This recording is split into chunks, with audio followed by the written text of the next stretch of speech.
Syracuse men's lacrosse starts out slow in the first quarter, but then roars ahead for a 9-2 halftime lead.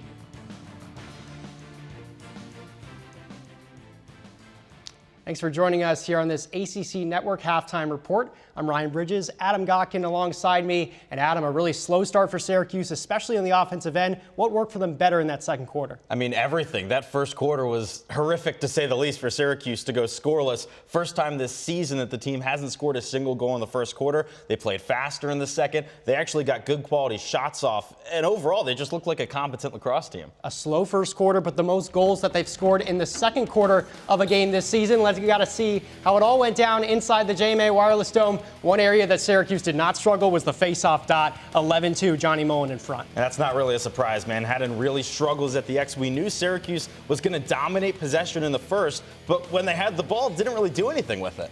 And Drew Heiner got the party started off the rebound, off the cage. But Syracuse, they weren't going to be shut out for very long, but Counter Hapward for the Jaspers did a pretty good job in that first quarter. You could tell that Syracuse just got frustrated. That shot from Owen Hiltz is not one that you want to take far from the outside. And Spallina here, he just has nowhere to go. They finally were able to get things going on offense by some trickery. I mean, the fact that Syracuse had to go to that resort just tells you how much they struggled.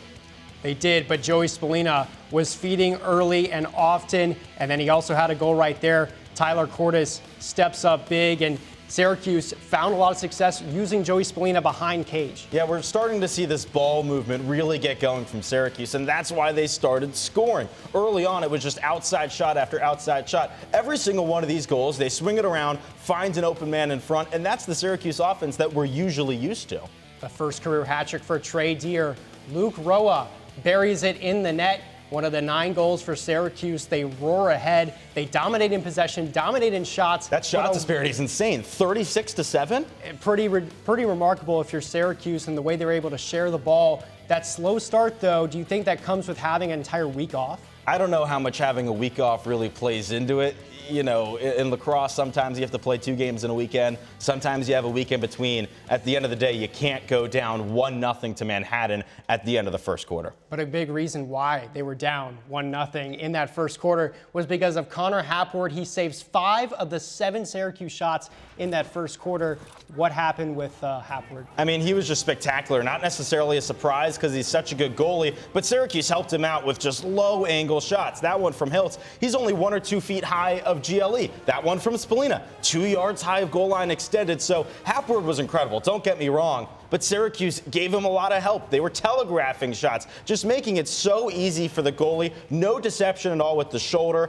And Hapward feasted because, well, he is a good goalie, and when he's facing low-quality shots, he's going to make those saves. But Manhattan really couldn't turn any of those empty possessions that Syracuse had into any points, and a lot of the reason was that they didn't have any offensive possession. Not only did they not win the faceoffs, when they got the ball, they turned it over right back. It's something that's pretty shocking because Manhattan all season has been really good at not turning it over. Top 10 in the country, at least turnovers per game.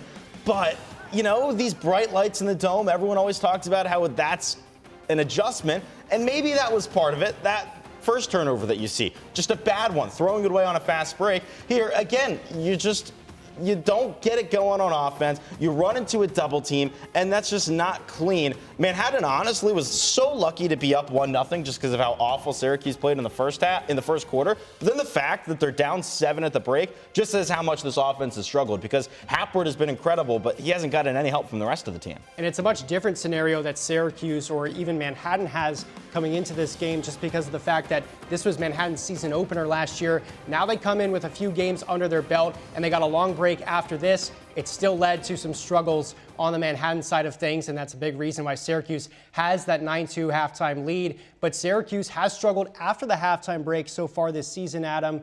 I know it's a big lead for Syracuse, but what can they work on in this third quarter that can maybe prevent some of the woes? I think that this is a very important third quarter for Syracuse because of how bad they were in the first. You have to put together at least 30 minutes in a row of solid lacrosse. We've seen so many bad third quarters this season. That cannot be the case today, because after today, the schedule gets really, really hard again. You have to be perfect against lesser competition. Syracuse comes in 5-2 on the season, but the 2 losses that they've had, they've lost those third quarters by by a combined score of 8-3. But when we come back, we're going to see how well Syracuse can play in that third quarter and going forward, and we're going to be going over that in our halftime keys right after this.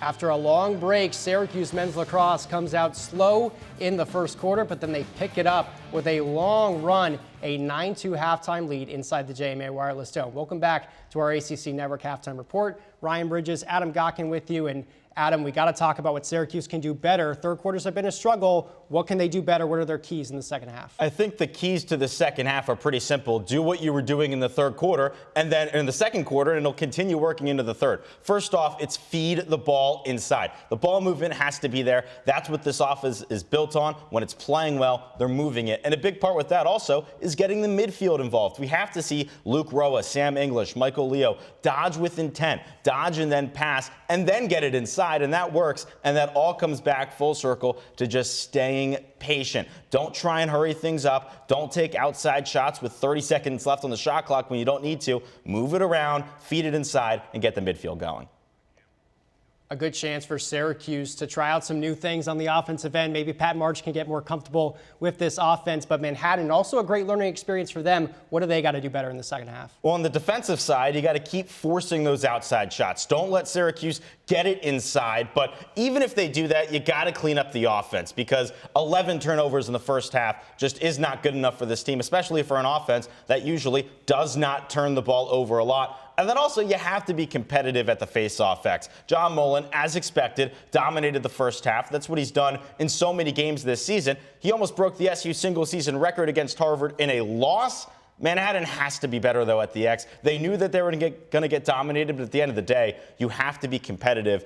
And John Mullen cannot dominate if Manhattan wants to try and get back into this game. Exactly. And with the Syracuse offense, let's go back to them for a little bit because it's always this evolving conversation about how well can they play and what are some of their strengths. One of their strengths, they don't dodge very well. Are you looking for anyone in this half to start dodging more and go one-on-one? I think it's all about Luke Roa. We've seen what he can do so many times this season. He's got his right hand. He's got his left hand. He's super multidimensional. I want to see him dodge from up top and score. Well, we got to see a lot more of that in this second half. And for that, we're going to go back out to the JMA Wireless Dome. Ian Nicholas and Stephen Rafius have you covered for the second half with Syracuse up by 7. Syracuse men's lacrosse prevails and shuts the door on Manhattan. They win by a score of 18-2. Welcome into our Cuse.com post-game show. We're going to talk all about this game. Ryan Bridges, Adam Gotkin going to break it all down for you in just a second. But first, we do have to send it out to the Dome for our interview. But before we get to that, what did Syracuse do better in this game, and especially in the second half? I mean, they started to move the ball, which I think was the key for this team after the slow start. Trey Deer, who we'll talk to in just a second, was really the big key in that. He had a couple behind the backs when they finally fed it inside, and that was really the thing. They did what they do best in the final 3 quarters of the game after really going away from this team's identity to start. Exactly. That's what they did best in this game, and Syracuse men's lacrosse prevails once again. Syracuse, though, they have those third quarter struggles. They win that quarter 4-0 in this one. Is there anything that they need to do better in those second halves going forward throughout the season? Because tougher opponents are on the schedule for Syracuse, including Colgate, a ranked matchup coming up. Yeah, I think you maybe would have wanted to see a little bit more domination in the third and fourth quarters, but the backups did come in, and Michael Ippoliti comes in. So you kind of have a little bit of less full effort. When the backups come in, you're not always going 100%. Usually you don't see them dodge with as much intent. So I think it's hard to fully take things away, but I was happy with the fact that they went back to the style of play that we always know works in the third and fourth quarter. They moved the ball around. They played quick. They dodged with intent. So I think that was definitely a good sign. There are still some things that, of course, need to be fixed, but it's hard to tell sometimes when the backups came in. The backups did come in for Syracuse, Michael Ippoliti. We did see him a little bit in that Harvard game. We also saw the return of a couple guys at the faceoff dot. Jack Fine, Johnny Rachusa were big contributors in the past for Syracuse. They took a few out there, too. Yeah, that was fun to see. Paul LaMonica wins a couple faceoffs as well. 5 guys get action at the X today for the Orange, and they all did really well. All right, well, we're now going to send it out to the Dome where Sean Dorcelis is standing by with Trey Deer.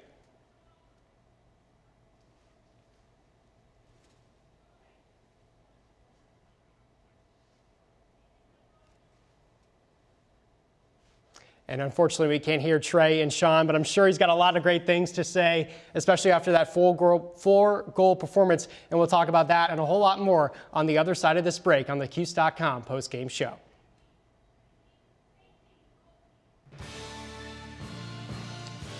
Coming off of spring break, Syracuse men's lacrosse has a scoreless first quarter for the first time this season, but then they heat up in the second half to pull away for the big win. Ryan Bridges and Adam Gotkin rolling along here on the Cuse.com post-game show.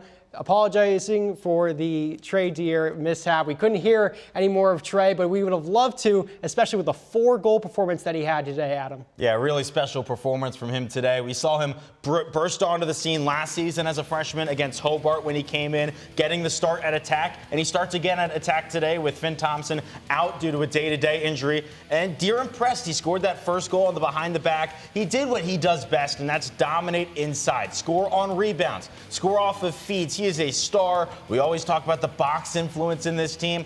That's where he's best. Box lacrosse, close, in tight quarters, where he's got a man on his back, has to turn around like that last goal. This is the Trey Deer that you want to see game in, game out. When he did play in that box lacrosse team last year, he got a lot of those feeds from Joey Spallina. Joey Spallina was active on the assists in our full game highlights. When we go out to the Dome, Adam, you're going to see a lot of Syracuse sharing the ball on the offensive end. They were playing one-on-one quite a bit in this game, but with these halftime or these full game highlights, you did see Syracuse sharing the ball a little bit better, moving it around and looking like a top 10 team in the country. Yeah, you'll see as this game goes on, the offense get better and better, because at the start it was bad. No goals in the first quarter because they were just forcing shots like that one you see right there, shooting while fading away. That is something that you never want to do. And against Connor Hapward, who's one of the better goalies in the country for Manhattan, you can't telegraph anything.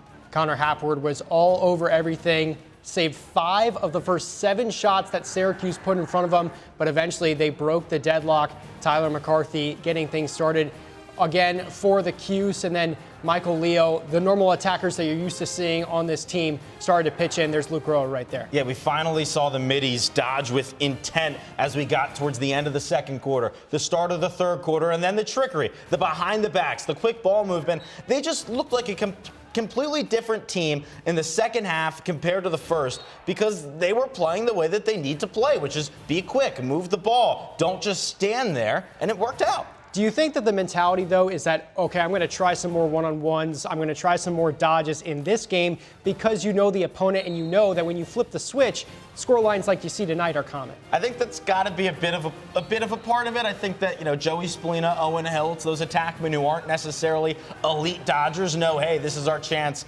against a not great defensive team to potentially get things going off the dodge. And they just didn't have it going. But then finally, as the game got towards the end, went back to what they do well, and it resulted in success offensively. When the backups came in, you saw it again, the quick ball movement, placing the shots well. They just completely flipped the script. Michael Ippoliti, as I mentioned, comes in as a backup. Syracuse has 5 different players who take faceoffs for the Orange. It doesn't affect those final numbers that you see there, Adam. I mean, look at that 68 shot number. That's unreal. Highest in the Gary Gate era. How about that? I mean, that's just a silly number. 68 shots. It doesn't look real. To be honest, you see that, it could be a typo and you would have no idea, but that is what it is. 68 shots, 40 of them on net. That's an unbelievable mark. And to be honest, I don't think it's a very good one, because if you take 68 shots, you should have way more than 18 goals. Well, speaking of full-time stats, maybe not looking as good as they should, a lot of Syracuse fans probably sit back and look at those final numbers and say, that looks great. But a scoreless first quarter for this team is not something that we expected. It does not matter the opponent. You can't score no goals against Manhattan and try to look like a title contender. Yeah, I think it's interesting because the final score looks good, 18-2. That's not something that you can complain about at all, but that's exactly what should have happened in this game. Syracuse should have dominated, and at the start, it simply did not. No goals in the first quarter. First time that's happened this year, and that's something that's not acceptable to this team, especially when you get 8 shots on net. When you take 14 shots, to get none of them in the back of the net is not something that can happen. It's the same issues that we've seen with this team over and over again. Going back to some of the losses earlier this year, like Maryland, the losses last year, where they simply do not take good enough shots. They telegraph them, whether it's high to high or low to low, or a lot of the time, you rarely see shoulder fakes or head fakes. It's a straight shot on goal. There's never any deception in there. We heard Stephen Rafis say it over and over again during the game. They finally got to it in the second, but this team cannot start off slow like that, because if they do that again this season, then they will get beat, because they're not going to play teams like Manhattan again.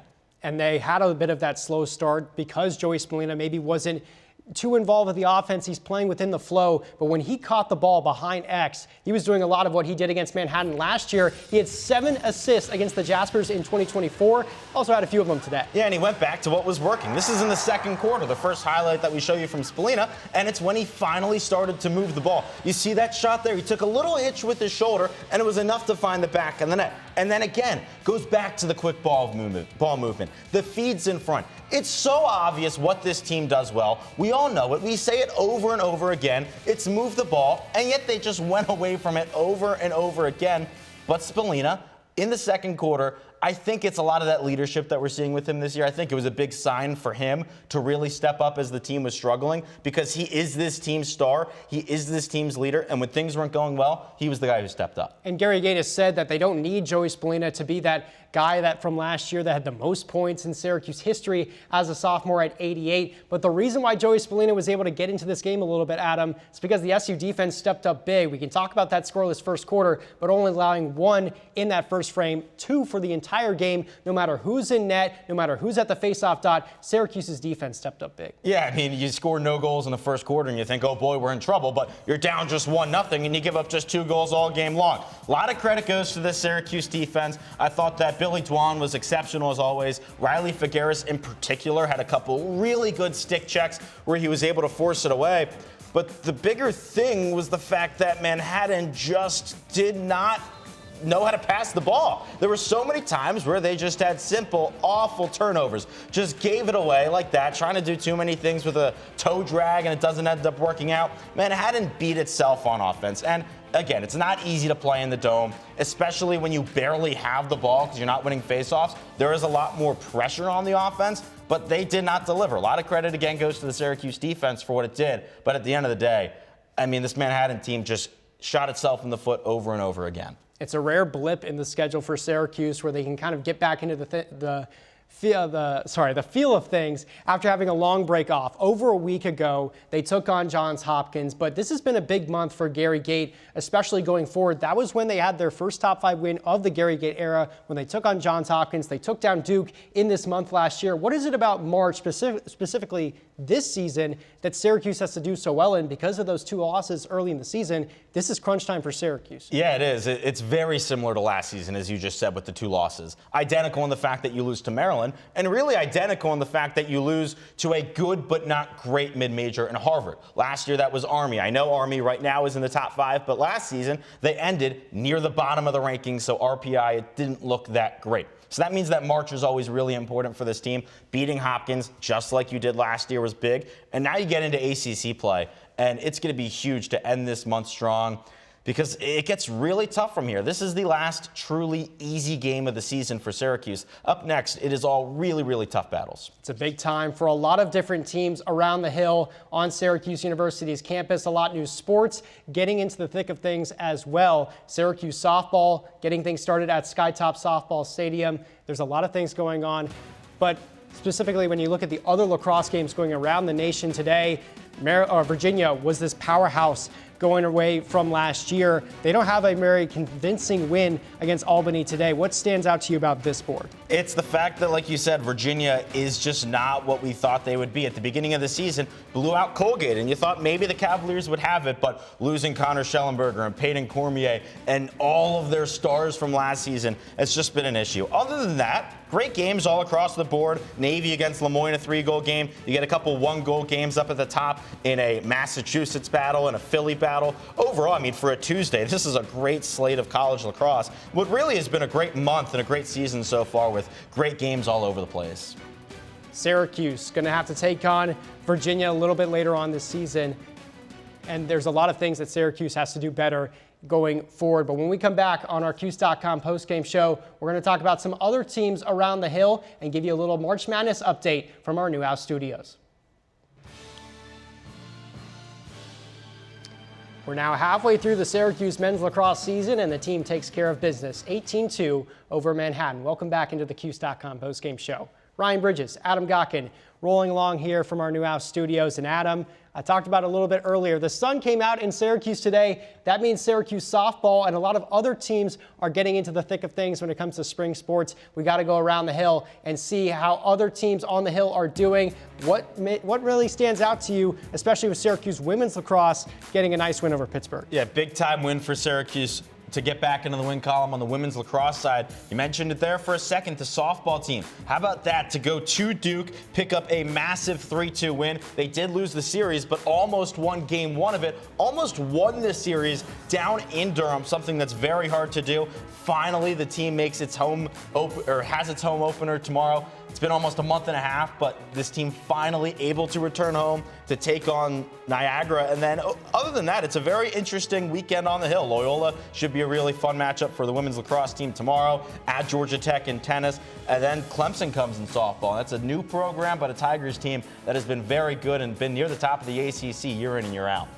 A lot of Syracuse experience on this team, especially when it comes to softball. 17-8, that's their record right now through those 25 games. But the doubleheader against Niagara coming up tomorrow, an exciting day for the Orange. But a team on the hill that doesn't return a ton of experience, Adam, but still has to go through a gauntlet of a schedule is women's lacrosse. They have a ranked matchup coming up against Loyola, a team who picked up a win last time out. Does Syracuse still have to be a little bit nervous? They did lose to Clemson inside the Dome, a team that they normally don't lose to. Yeah, I think you have to be, because this is a Syracuse team that has lost 4 out of 6. That is not something that usually happens here in upstate New York. Loyola is always a tough competitor, number 17 in the country right now. Syracuse has beaten them 10 times in a row, but last year it was a 3-goal game. Year before that it was a 2-goal game. Year before that it was a 1-goal game. So they've been pretty close recently, and this is really a must-win game for the Orange. You can't lose 5 out of 7 at one point in the season. Syracuse men's and women's lacrosse in the thick of things right now, but a team that has wrapped up things is Syracuse men's basketball. And for more on that, we go to Cedric Derecho.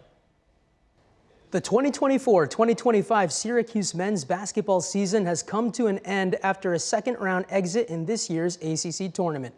In Charlotte, the 14th-seeded Orange were able to hold on for a tight 66-62 victory over the Florida State Seminoles in the first round, thanks to a 27-point performance from junior guard J.J. Starling.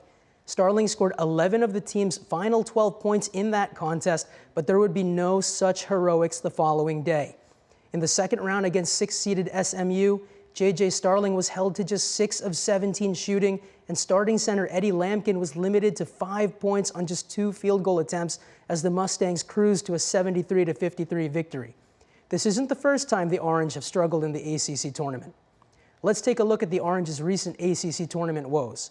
In 2018, North Carolina dominates them in the second round. In 2019, a decisive defeat to Duke in the quarterfinals. In 2020, no tournament due to COVID and the pandemic, but in 2021, another quarterfinals loss, this time to Virginia. In 2022, Duke gets the best of them in the quarters, and of course, the defeat to SMU this year. You can see a theme here. The Orange have yet to win back-to-back ACC tournament games since joining the conference in 2013. Overall, Syracuse is just 6-10 all-time in ACC tournament play. With Syracuse's season officially over, there are a lot of question marks heading into next season. There are 5 outgoing seniors from this year's squad. Some big names, of course, Eddie Lampkin, starting center. Starting point guard Jaquan Carlos is also out. Impact players in Jair Davis and Lucas Taylor. Naheem McLeod rounds out the 5 leaving. There are some big gaps to fill on head coach Adrian Autry's squad. But there is reason for optimism next year. High-profile freshmen are on the way. Sadiq White Jr., the 6'8", 4-star recruit out of IMG Academy. He's ranked 29th in ESPN's Top 100 in the class of 2025. And of course, you have the son of the legend himself, Kiyan Anthony. Described as a skilled, smooth scorer with an aggressive scoring mentality, he is ranked 32nd in ESPN's class of 2025. Rounding out the incoming freshman class are Luke Fennell, the 6'6" combo guard out of Australia, and Aaron Womack, a 6'5" wing from Wisconsin. There is more roster building to do for Adrian Autry and company, but there is no doubt an added buzz behind next year's freshman class. Ryan and Adam, back to you. Cedric, thank you so much. Syracuse men's basketball falling in the second round of that tournament. But if you go a little bit later in that ACC tournament, you'll find a few teams inside March Madness. And for more on that, we go over to Patrick Scanlon. March Madness is here, and Syracuse may not be dancing, but the men's side of the ACC still has 4 tickets punched to the big dance. Duke, Clemson, Louisville, and North Carolina. Here's what you can expect this March from these 4. Let's check in with the East region and the current AP #1 team, Duke. A dominant run in the ACC tournament has them primed for more. But the main question lies with the main event, Cooper Flagg. The top freshman in the country missed Duke's last 2 games with an ankle injury. Will he be a go for Friday? Head coach John Shire expects him to play. If they can make it to the second weekend, 2-seeded Alabama may stand in their way. The Crimson Tide lead the country in points per game behind senior guard Mark Sears. Other top seeds include 3-seed Wisconsin, fresh off a Big Ten title game appearance, and 4-seed Arizona, led by former UNC star Caleb Love. Next to the South region, and what a story it's been for Louisville. ACC Coach of the Year Pat Kelsey brought this team from 8 wins last year to 27 this year. Underseeded as an 8 seed, but with a benefit. They'll be playing in Lexington, Kentucky, about an hour drive from their campus. They'll play Creighton Thursday and potentially 1-seed Auburn Saturday. If anyone can take the Cardinals to wins there, it's Chucky Hepburn, the ACC Defensive Player of the Year. Now to the first 4 with the last team in the tournament, North Carolina. Is it really March Madness without the Tar Heels? They were on the fence to make the big dance, but nearly knocking off Duke in the ACC tournament semifinal seemed to push them over the edge. A play-in team has advanced to the second round in every tournament but one since the field of 68 was established in 2011. North Carolina could have a chance to keep the streak alive if they can get past San Diego State tonight. Finally, the 5 seed in the Midwest region, Clemson. Brad Brownell's crew is back in the tournament. The Tigers, the only ACC team to take down Duke this year, and notched a school record 27 wins. But they're playing a well-coached McNeese State team who has 4 players averaging double figures. An upset pick many will take, but the Tigers have been there before. If they win, they'll face the winner of Purdue and High Point. With only 5 teams in the dance last year, the ACC had 3 of the Elite 8 teams and a Final 4 in NC State. They've had 4 different teams in the Final 4 over the past 3 NCAA tournaments. So it's safe to say the conference is no stranger to doing more with less. We'll see how much more the ACC can do with March Madness's first round less than 2 days away. Back to you guys. Patrick, thank you so much. Even though it's Syracuse men's lacrosse postgame show, it's really hard not to scratch that itch about March Madness. We all have our brackets that we filled out, of course. When we talk more about North Carolina, they just were barely on the edge of that game, or of even making it into the bracket. What did you make of them making it in? I was surprised for sure, but at the end of the day, I was happy that UNC made it in. I know that's controversial, but North Carolina, at the end of the day, got credit for the fact that it actually scheduled a really tough schedule in the non-conference. 5th hardest schedule in the country, and they played teams like Kansas, Michigan State. They went out to Maui, and I think you deserve credit for that. Winning 22 games as an ACC team as well, it's pretty impressive. And hey, I know it's early, but maybe silencing some of the haters right now, up 5-2 early, that's not bad. Not bad. North Carolina 5-2 over San Diego State. You see it on your screen right there. But Syracuse football had an amazing season this last year. The Holiday Bowl victory that they had got them to 10 wins, and they did that because they had a lot of great offense. A bunch of those players were able to show off their skills during the Syracuse Pro Day. What are your expectations when it comes to Syracuse in the NFL draft this year? Because, man, the 2 guys you see on your screen and a whole lot of others could be featured throughout this draft board going as early maybe as round 2. I mean, it is so exciting right now to be a fan of this football team, to watch this football team. Kyle McCord and LaQuinn Allen, 2 of the biggest risers throughout this entire draft process. As you said, they both could be as high as 2nd or 3rd round picks potentially. I love Justin Barron as well, Elijah Clark, Rondé Gadsden. Those are all future draft picks. There's just so much talent. I mean, that's so many guys for Syracuse Pro Day, 30 NFL teams in attendance.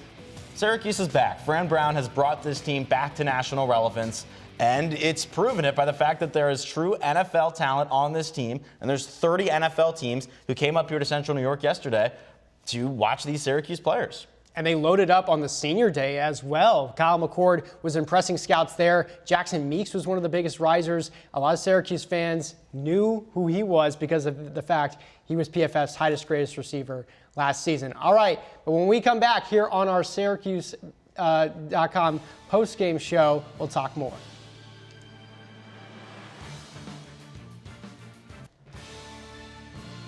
Syracuse men's lacrosse roars ahead after quarter one to take it 18-2 over Manhattan. Ryan Bridges, Adam Gotkin closing up shop here on our Cuse.com postgame show. But Adam, we got to talk about the upcoming games for Syracuse. No more freebies like Manhattan left on this schedule. Maybe we can talk about Virginia being an unranked foe, but they're always going to present some challenges. But they're not obviously the biggest challenge left on the schedule. Some teams you lost to last season. Yeah, Notre Dame and Cornell, both losses last year, and those are going to be two really tough battles again. But you cannot look past Colgate. I know it's not an ACC team. It's not an Ivy League team or a Big Ten team. Doesn't matter. The Patriot League always produces top-tier talent, and that's what Colgate is, especially the Raiders, because they are a very, very dangerous team when they play one of the better teams in the country because of their style of play. Colgate is extremely aggressive. They're going to 10-man ride. They are going to try and force so many turnovers. They've got an All-American long-stick defensive midi in Max Yates, who was one of the best in the country at that. So Syracuse cannot look past Colgate. You have to start off strong. If you do not score in the first quarter, Colgate will make you pay. They certainly will, and you can look no further than Syracuse's schedule to see the fact that Harvard beat Syracuse. Colgate upset them earlier on in the year. Not going to be an easy task later on going forward inside the JMA Wireless Dome. But when you look at this 18-2 win for Syracuse over Manhattan, your final thoughts? You know, it's weird after an 18-2 win to take a negative spin on things, and I don't want to fully do that because the final 45 minutes were great for this team.